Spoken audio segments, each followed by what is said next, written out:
Hello everybody and welcome to Thursday's assembly. Whether you're at home or at school, I wish you a very happy Thursday.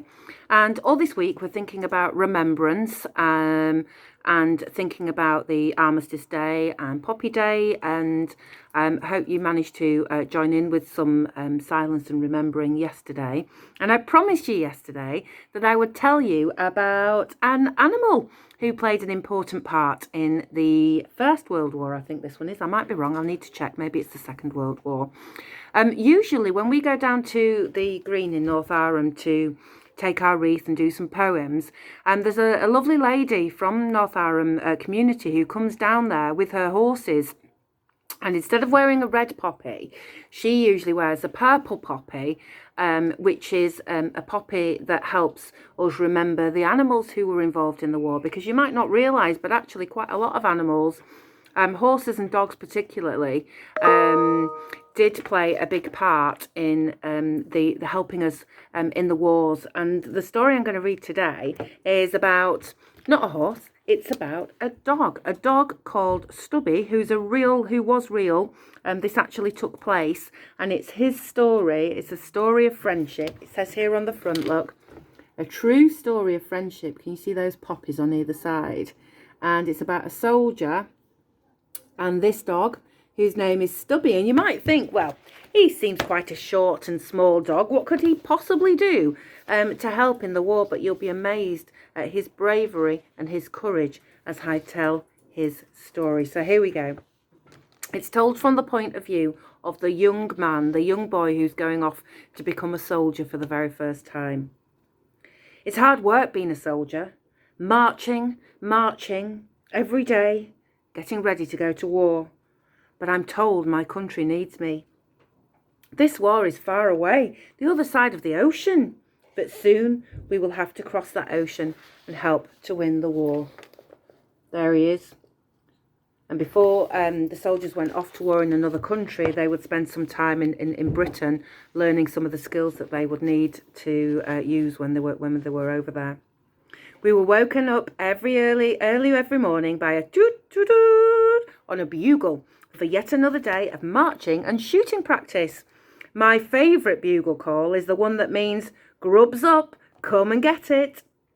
The smell of cooking seems to attract all the stray dogs from miles around.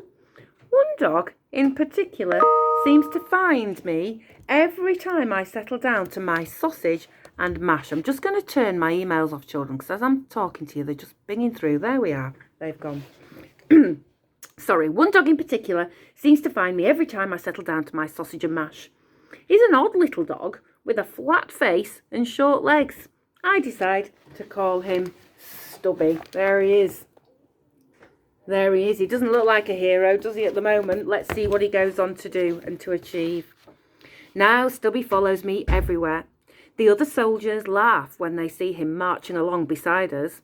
I teach him to sit up and beg for his food and sit up and salute when he sees an officer. The officers like him too. Stubby seems like one of us now. I know I'm going to miss him when I go off to war. There he is, and he's learned how to salute, which is very sweet. I'm sure that made everybody made everyone laugh. Well, that day has arrived. We march to the train station and begin to climb aboard. Stubby has marched with us, of course, and he looks up into my eyes. I can't resist picking him up to give him a hug goodbye. One of the officers smiles and gives me a wink. I pop Stubby into the carriage with the other men, and Stubby gives the officer a salute. At first, Stubby seems alarmed by the rattle of the train and the countryside whooshing past the windows, but we share our food with him, and he begins to enjoy himself.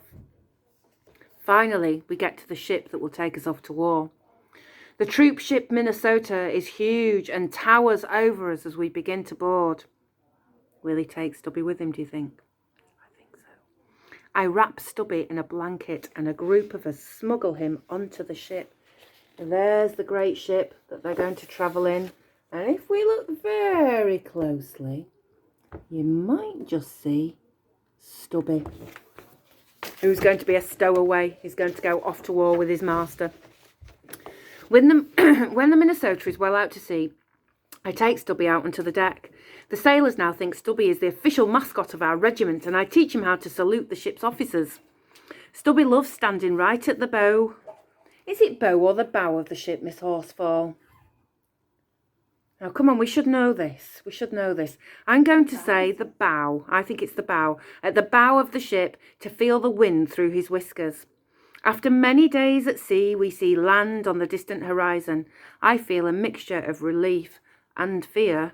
Relief to see dry land at last, but fear because it is a land at war. And there, look. On the bow of the ship, there's Stubby and his human friend. Wonder what's going to happen. Things are getting serious. We've changed our soft hats for steel helmets. Soon we are marching again through towns and villages, cheered on our way by the local people. Stubby, of course, he always gets the loudest cheers, especially from the children, and he is never short of tasty treats. There he is, getting some special attention. It looks like they're in France. After 2 days of marching, we hear the thunder of distant guns. The villages here are deserted and in ruins.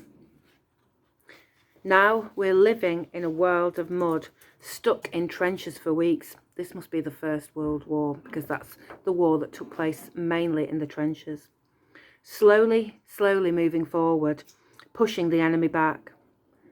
Dogs can hear better than humans, so Stubby becomes a really good guard dog, warning us of approaching enemy soldiers. One night, he finds an enemy soldier spying on us, catches him by the seat of his trousers and won't let him go. Wow, that's really useful, isn't it? There he is. He's alerted to them that an enemy was coming. And here's something else that's really amazing, because as well as having really good hearing, I wonder what other sense dogs have that's better than ours as humans. That's right, it's the sense of smell. And often Stubby's amazing sense of smell warns us of poison gas attacks. We all put on our gas masks, and you've probably seen pictures of those, and Stubby has his own. He has become an important member of our company. So have a look here. It's one of the weapons that people used when there was poison gas being used. People had to use these gas masks. And look there, there's 2 soldiers, and right in the middle, they've made a special one that will fit Stubby to keep him safe. At night, we try to sleep in muddy trenches. It's cold and Stubby and I snuggle to get warm, but we can't sleep. All night long, the sky is lit up by thunderous gunfire. At dawn, an officer blows a whistle and we clamber out of our safety of our trench and charge towards the enemy lines. I tell Stubby to stay safe in the trench, but he follows me anyway. Bullets are zipping and whistling all around us. I see some of my friends fall into the mud. A deafening bang and a flash knock me off my feet. The whole world seems to turn over. I see Stubby up in the air flying. Oh no, I think. And then, with a splud, he thuds back down into the thick mud. Looks to me like he's been injured, look. There's the soldier. And there is his friend. Oh, Stubby. I hope Stubby's okay, and I hope the soldier's okay. Remember, this is a true story. I crawl towards him. He's covered in mud and some blood. His eyes look full of pain looking at me. Oh, I'm sorry, old friend. I'm sorry I brought you to this stupid war. I wrap him up in my jacket and carry him back to our trench. Army doctors take him gently from me and bandage him up just like any other wounded soldier. He's placed carefully into an ambulance and the other wounded and driven away. Will I ever see him again? There's the army ambulance there, taking just as good care of Stubby as they did for the soldiers in the war. Oh, fingers crossed. I'm so hoping that Stubby's going to be okay. We hear that he's been very popular in the hospital, limping around the beds and saluting all the wounded soldiers. And after 6 long weeks of terrible fighting, we are all cheered up by the return of Stubby. And there he is, look, in the army hospital, saluting the soldiers and the nurses whilst they look after him. Isn't it lovely that they did take such good care of him? When we drive the enemy out of a nearby town, some of the local ladies make Stubby an army jacket, complete with badges and medals with his name stitched into it. He looks so smart that even the officers salute him. Look at him there. Isn't that great? I bet he feels really special when he's got that coat on. At the 11th hour, on the 11th day of the 11th month, 1918, peace is declared. The war is over. Soldiers from both sides lay down their guns and climb out of their trenches. Winners or losers, we're all survivors. The enemy are young men just like us, and we all just want to go home. This time, we don't need to hide Stubby when we climb aboard the troop ship to cross the ocean. He's a hero. And when we get back home, Stubby is given a position of honour at the front of the Great Victory Parade. Bands are playing and streets are crowded with thousands of people waving flags and cheering. And there he is, look, leading the parade in his special coat. What a hero. What a brave, funny little dog. Peace is wonderful, but peace and quiet will be even better.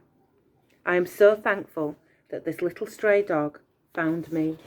And for the rest of his days, the soldier and the dog, Stubby, lived together and were the best of friends. And if you think, oh, I'm not sure that's a true story, I'm going to show you a real photograph of Stubby. Here he is. Are you ready? I'm not sure you are ready for this. He is a funny looking little dog. There he is. I'll show you him. That's him in real life. And there's the coat that people made for him to show that they thought he was a brave and loyal dog. So there we go. And on Remembrance Day, it's not just the human beings that we think about, but we also remember the great bravery of the animals who also took place in all sorts of different wars through the ages.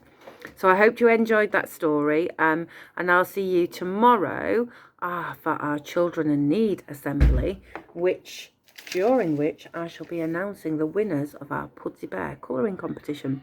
So until then, have a good day at home or at school. Enjoy your lessons, and I'll catch up with you soon. Bye for now.